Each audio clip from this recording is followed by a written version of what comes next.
Okay, good evening, everybody. Welcome to General Purposes. For the benefit of watching on YouTube, members of the committee are present in this room and they will be voting on proposals tonight. Other members of the council are present in the chamber or participating via MS Teams can take part in the discussion, ask questions, but cannot vote. Your attention is drawn to agenda item 1, how the meeting will be conducted. Before we start formal business, we will confirm attendance. Alison. Thank you, Chair. You can just confirm that you're present when I call your name. Councillor Rhodes. I'm here. Councillor McDermott. Councillor Banks. Present. Councillor Barton. Present. Councillor Bennison. Present. Councillor Coffin. Present. Councillor Clokey. Present. Councillor Davis. Present. Councillor Parry. Present. Councillor Roud. Present. And Councillor Tanner. Present. I can confirm we've got 11 voting members present. Thank you very much, Alison. So we can skip apologies. We can skip notification because there are none. We can go straight to declarations of interest. Anybody? There are no declarations of interest. Therefore, we can go to item 5 minutes. Can I sign this as a true record? Agreed. Thank you very much.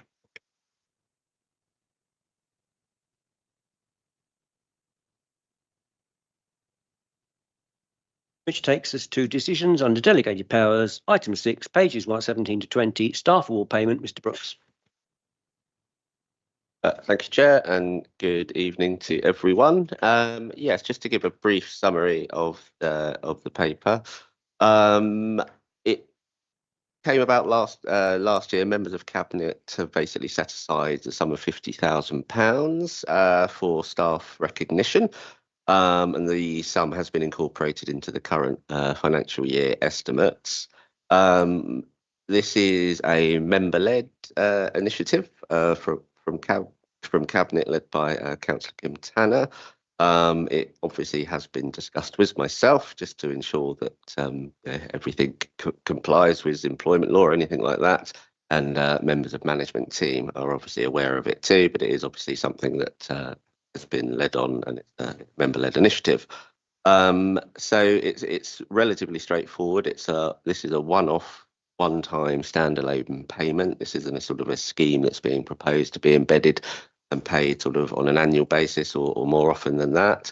And fundamentally, it's around sort of recognising and thanking all current members of staff for the services that they deliver. I think particularly members wanted to highlight sort of looking back slightly during recent challenging times, and I think we all know what times those have been. It's in recognition of the good performance of the council overall, and in some ways it's a way to mark 50 years of PMBC. So the payment being proposed is to pay all staff £150. That will be paid fully in terms of it won't be prorated. If for part-time staff, it won't be higher or lower depending on your grade. In case of every single member of staff being given that £150. The report does set out that there are some criteria, which is simply that you must be employed by the council on the 30th of June of this month, 2024. And that you must be on either a permanent contract, which the vast majority of our staff are, or to be on a fixed term contract with a minimum of 12 months contract. So we have a small number of staff on very short term temporary contracts that wouldn't apply to them, but it was deemed not right to pay staff who are just here for a very short time.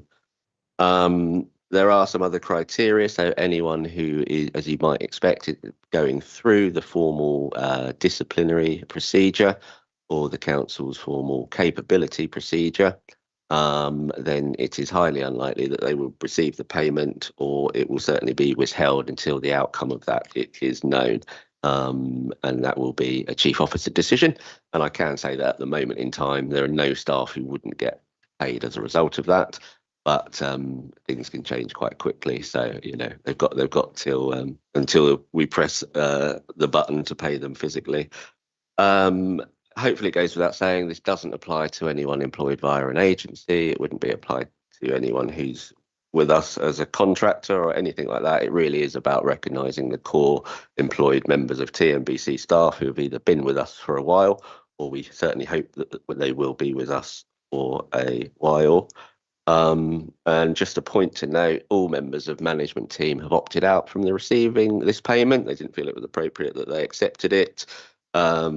And staff will be given the opportunity to opt out if they want to. I don't think many people, if any, would want to, but we can't force this on them, and we wouldn't want to, just in case anyone is opposed to receiving a bit of extra money. So the amount, as I say, is £150.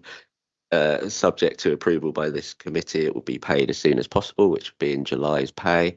And that payment does attract, unfortunately for staff, employers' national insurance contributions, and it's superannuable, which means the pension payment comes off it as well. And staff unavoidably will pay their own NI and tax on it as well. But there's no avoiding that, and that's true of any kind of additional payment that staff receive.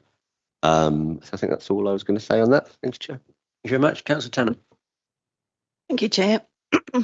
I think it's well known that we as a council deliver our services with the lowest number of staff members possible. We're always looking to keep our numbers very, very low. So I think it would be really nice if we could just say a thank you to our officers for the exceptional work that they've carried out. Firstly, during COVID-19, we've also had an economic crisis to deal with. And through all of that and all the additional work that comes from members of our community that need additional support because of hardship and difficult times, they've managed this exceptionally well. And even though it is just a very small gesture, I hope the committee will agree that it would be nice to give staff just a small gesture of thank you from us members. Thank you. Thank you very much, Councillor Tanner. Anyone else? Councillor Banks. Thank you, Mr. Chairman, for letting me speak. Yes, I wasn't a party to the beginning of this discussion, and so I've looked at it this evening. And the thing that I wonder really is the fact that I'm not against the idea of people having a bonus, but it seems to me that most of the bonuses that I've ever been involved in have been people that have done some extra service on the extra mile. And to me, it's a situation that that would seem to me, it's a shame that we haven't actually gone down that route, because I think the whole thing is, I think when people do go the extra mile, they're often surrounded with people who don't. And this payment goes to everybody. And so I think that's, in some respects, could even be considered a bit of a disincentive. I also think it's one of these things that we've had a pretty bitter sort of discussion about car parking and about the budget and about making the council's money go further. So I wish this basically we would consider this again and look at it from the point of view of trying to reward staff that do go that extra mile. Councillor Tanner. Just in response to that, I think it's fairly obvious that none of our services went by the wayside, and so the whole council delivered admirably throughout these difficult times. I think it would be very difficult to choose odd members of staff that have worked in exception. I'm sure there are some that have put in more effort than others, but I think as a council we have delivered superbly, and I'd like that to be recognised. But also with regard to the funding of it, you mentioned the recent car parking charges. You may remember that last year we were in receipt of a VAT refund that went back from 11 years previously, and the money was put aside from that because I think it's really, really important to look after our staff. They are our main asset. Without them, we can deliver no services. And if they were to leave, and we have seen a lot of this in recent times, staff are finding better paid jobs elsewhere. if they were to leave, it costs us an awful lot more money than this to bring in agency staff to keep things ticking over. So that was my thinking when I suggested. Councillor Tanner. Councillor Barton. Thank you. I fully agree with Kim. I think it's really important that we do recognise the staff that have worked hard through particularly difficult times recently. However, I wonder if this payment would have more impact if it was structured slightly differently. For instance, did we think about looking at awarding it, say, to the lower rate taxpayers so that it would have more impact for those who need it more? It's not a big payment for people on, salaries of above 100,000. And I wonder if that's something you'd thought about. Mr. Brooks.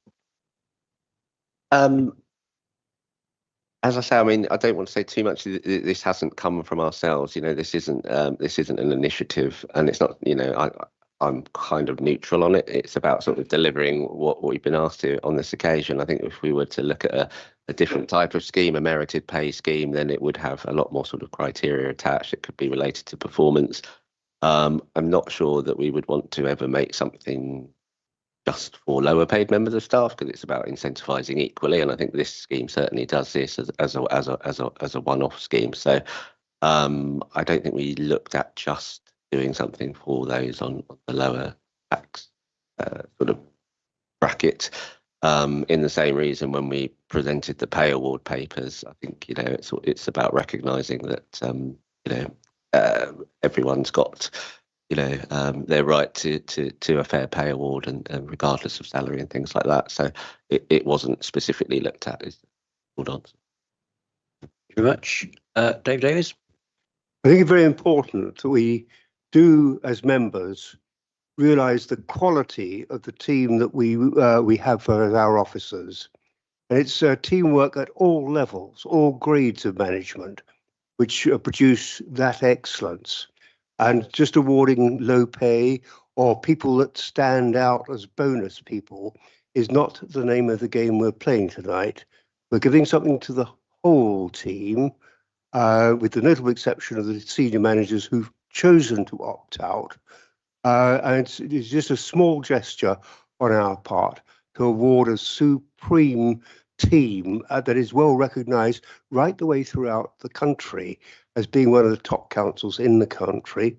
And that is the reason why we've had a queue of people wanting to be our chief executive, far, far more than what a normal council could reasonably expect. I think it's a little gesture that every single member of staff should get. Very much. Anyone else? Councillor Cokie. Thank you. I see the merit in distributing a chunk of money to everybody equally in the council. It's definitely deserved. But just on the point about not being able to do any performance-related bits with possibly at least some of it, it was mentioned it was difficult to do. Obviously, those of us in the private sector are well used to that sort of thing. What particularly are the obstacles for the council in that? Sorry, Councillor Cokie, are you asking the cabinet member? Could you come through the chair, please? Yes. Would you please? Councillor Tanner, would you respond, please? Thank you, Chair. This was never meant to create an industry. It is a small gesture to say thank you to staff and to keep it as simple as possible. And really, I just wanted it to be a very easy payment to say thank you, not to create any work for our HR team. I think they've got enough on their plate at the moment. Thank you. Anyone else? No? Okay. Oh, Councillor Coffin. Thank you. I mean, this is a payment to the entire staff, and it's a way of talking to the group, the team of people who work really hard for us as members, delivering the services. I understand the idea of performance-related payments. Likewise, I mean, I run my own business. I understand what that's all about. But of course, when you come to something like the council, how do you determine who's working hard in the housing sector to someone who's working hard in the leisure sector, who's working hard you see the problem that you have in making that sort of analysis. And because the idea was to say to all of our staff, thanks very much for what you've done over the years. Thank you for working as hard as you do in the background of limited pay increases. I mean, it's been quite tough in the public sector to actually get people to come and work for us, and it's been quite tough for our staff. It's just a way of saying, look, thanks everybody. We really do appreciate you, and that's the motive behind this payment. Thank you. Much, Councillor Coffin. So I think personally, if you're uncomfortable with this, just go to bed tonight and think that this is a 50th birthday return present to our staff. From the chair, I'd like to ask that we also add words along the line of members of GP express their appreciation to all staff and their effort in supporting residents within the TMBC area. Do you appreciate that? Much words, maybe words like that could be something similar. Thank you very much. Okay, so there are the two recommendations now at 110, the one I've just mentioned and the one that's laying before you. Do you have your support? That is agreed for members, those on YouTube. Thank you very much. Right then, so agenda item 7, any other items which are urgent? I have none. Therefore, I move to agenda item 8, and I move that the press and public be excluded from the remainder of the meeting during consideration any item, the publication of which would disclose exempt information. Do I have your support? That is agreed. Thank you. We'll ask for the YouTube stream to be turned off. Thank you very much.